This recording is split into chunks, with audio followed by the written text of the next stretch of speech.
ifadesini şeyle ifadesini ey babam kambar fakir yad edip duayı babam kambar fakir yad edip duayı fakir melek bakay şirin saadetsin şirin saadetsin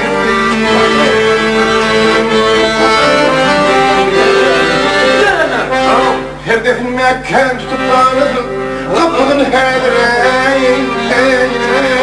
ey bolup darladım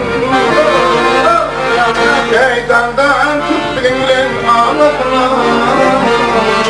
ey dandan tut bilen ağladım ey hastalı favarcan zındı faalefin zınne faalefin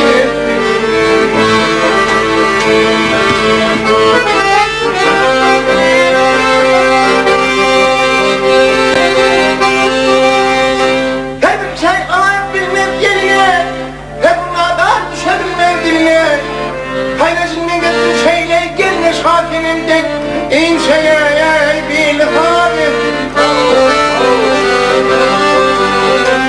Morlu bay patretçin fakıydım Onun pir şakıya Merdanalık canı Ey parçalarlık hemley hakkın buldur canı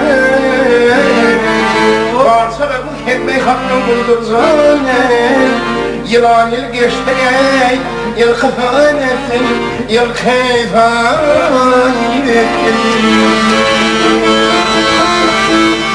Dandan tut bilen ağabım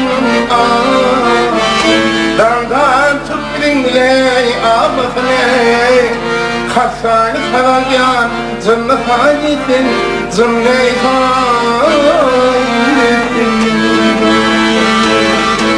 Merdayda Vaktayda